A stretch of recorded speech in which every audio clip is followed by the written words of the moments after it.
Il ne se passe pas grand-chose sur les marchés européens. Amplitude minimale du CAC 40 hier qui a clôturé en hausse de 0,02%. Bonjour Pierre Verret. Bonjour, merci à toute l'équipe Téléfinance pour cette invitation. Eh bien, je rappelle que vous êtes stratégiste chez Active Trade. Alors, les investisseurs sont-ils tous partis sur les marchés asiatiques ? Écoutez, c'est effectivement la question qu'on pourrait se poser au vu des dernières variations que nous avons sur les marchés indiciels européens. Alors c'est vrai que volontairement pour l'analyse de ce matin, j'ai décidé de prendre le graphique de l'Eurostoxx, l'Eurostoxx 50 qui est, comme vous le savez, l'indice pan-européen des valeurs et qui nous permet justement de juger un petit peu des conditions économiques et surtout de l'appétence au risque des investisseurs européens. Alors c'est vrai que dernièrement, si on regarde un petit peu ce graphique en données journalières, on se rend compte que la tendance haussière qui avait été démarrée en 2016 est toujours bel et bien valide. Cela dit, on est rentré dans une phase un petit peu de ralentissement depuis la fin du premier semestre 2017. On est vraiment, comme je le disais en introduction, toujours dans une tendance haussière dans le sens où les marchés effectuent des plus hauts de plus en plus hauts et des plus bas de plus en plus hauts, vraiment symptomatique d'une tendance haussière.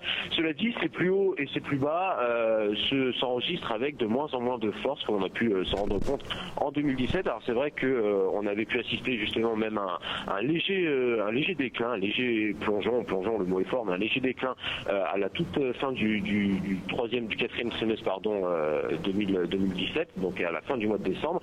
Et depuis janvier, par contre, en tout cas à court terme, on est sur ce qui semblerait être un retour justement des investisseurs sur ces marchés. Alors pour rappel et pour justement donner quelques éléments de comparaison à tous ceux qui nous écoutent, on est sur un Eurostoxx qui pour l'instant progresse de 3,47% depuis le début de l'année, ce qui est une performance, j'allais dire, relativement positive, finalement, relativement bonne. Bien évidemment, les marchés actions dans leur ensemble se comportent de manière relativement haussière, puisque le MSCI World est à lui 4,72% depuis le début de l'année. Sur les marchés américains, on est à 4,38%, et sur le marché japonais, donc avec le fameux Nikkei, l'indice phare de la place Nippon, on est sur 4,5% de hausse depuis le début de l'année. Alors comme vous pouvez vous en rendre compte, Claire, on est sur une performance qui est un petit peu moindre effectivement sur les marchés européens. Comme je le disais un petit peu en introduction, on est vraiment sur une phase de ralentissement de tendance suite à l'accélération qu'on avait eue fin 2016, mais absolument rien justement de dangereux justement pour les investisseurs européens qui continuent d'être placés. On verra dans la deuxième partie justement de l'analyse un petit peu sur quel secteur il aurait été judicieux justement de se placer afin de se protéger contre ce ralentissement de tendance européenne. Mais effectivement, pour revenir un petit peu sur cette première question, le marché européen progresse moins que le marché américain, puisque c'est vrai qu'on est, pour prendre l'exemple non pas du Dow Jones, mais du S&P 500 qui est à mon sens beaucoup plus représentatif de l'état de l'économie américaine, on est vraiment sur un indice qui continue d'enregistrer de nouveaux records. J'en profite juste pour vous poser une question, parce que pourtant le Dow Jones, même s'il a clôturé en baisse hier, a atteint des records, mais pour vous ça n'est pas très représentatif. Si, effectivement, mais en fait, le Dow Jones représentant les 30 plus grosses capitalisations boursières américaines, il est vrai qu'il peut être un très très bon baromètre justement de l'appétit des investisseurs par rapport à ces marchés risqués, puisque je rappelle que les marchés actions, la classe d'actifs des marchés actions est considérée comme risquée, au contraire d'autres valeurs qui peuvent jouer le rôle de valeur refuge. Le Dow Jones est bien évidemment représentatif de tout cet engouement-là. Simplement, le S&P étant composé de beaucoup plus de capitalisation, de beaucoup plus de titres, beaucoup plus d'entreprises et beaucoup plus de secteurs également, il sera beaucoup plus représentatif de l'état de l'économie américaine dans son ensemble. C'est un petit peu la même situation comme on pouvait avoir en Angleterre avec le FTSE 100 et le FTSE 250 qui n'évoluent pas exactement de la même manière, puisque comme vous le savez, le Dow Jones est essentiellement composé de grands groupes exportateurs sur lesquels l'évolution de la monnaie a également une grande influence. Donc tout ça pour dire, de toute façon, ces indices-là, aussi bien le Dow Jones que le S&P, que le Nasdaq et le Russell 2000 continuent de battre des records. On est vraiment sur des phases même d'accélération depuis fin 2017.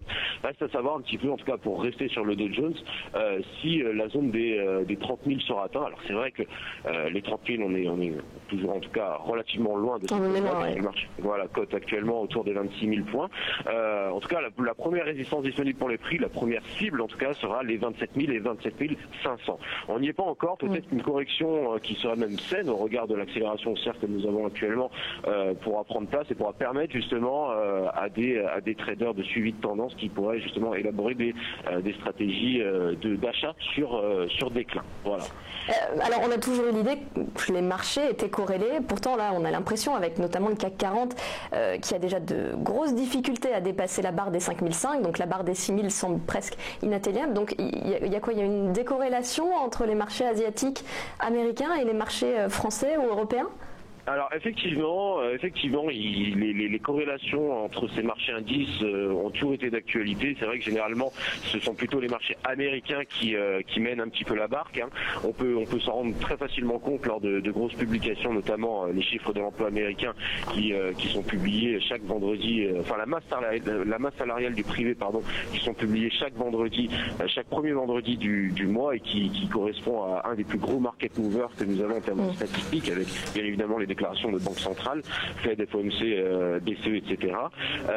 C'est vrai que ces marchés-là sont extrêmement corrélés, mais ne correspondent pas, comme je le disais en introduction, aux mêmes zones économiques et aux mêmes perspectives économiques que selon la zone sur laquelle on est, ce qui peut justement proposer quelques différences. En ce qui concerne l'Europe, alors je rappelle, pour revenir dire un dernier mot justement sur ces corrélations, elles sont, comme je le disais, elles peuvent parfois être positives, elles peuvent parfois être inverses selon justement l'appétit des investisseurs. Alors je parle beaucoup d'appétit des investisseurs, il faut savoir qu'en bourse justement la plupart des classes d'actifs fonctionnent un petit peu comme des vases communicants. À chaque fois qu'on a un actif justement qui va baisser, c'est que généralement le cash est redirigé ailleurs vers un actif qui est peut-être plus risqué selon la condition économique ou justement plus sûr. Voilà, donc c'est vrai que en tout cas en ce qui concerne l'Europe, on est vraiment sous la perspective également de la politique monétaire de la BCE. La BCE qui n'a pas donné énormément d'éléments justement quant à sa politique. Elle reste très prudente. Absolument, absolument. Cela dit, la plupart des investisseurs, c'est un petit peu tous les bruits de couloir qu'on peut entendre ici à la City, commencent, je dis bien commencent entre guillemets, à anticiper justement une amélioration des conditions économiques européennes et un possible justement relèvement des taux. Comme vous le savez, un relèvement des taux aurait un effet relativement bénéfique sur la monnaie européenne, mais pourrait faire plonger également les marchés actions comme je le disais tout à l'heure, par exemple le CAC 40 ou l'Eurostoxx 50 sont essentiellement composés de grands groupes exportateurs pour lesquels une hausse de la monnaie serait préjudiciable pour les exportations. Donc alors, vraiment justement sur ces niveaux-là, les investisseurs qui attendent de voir un petit peu les derniers mouvements de Mario Draghi, mais rien d'alarmant pour l'instant puisqu'on reste dans une tendance haussière en tout cas de long terme. Alors vous nous avez cité quelques indices, mais est-ce qu'il y a d'autres indices sectoriels européens qui méritent votre attention ou notre attention?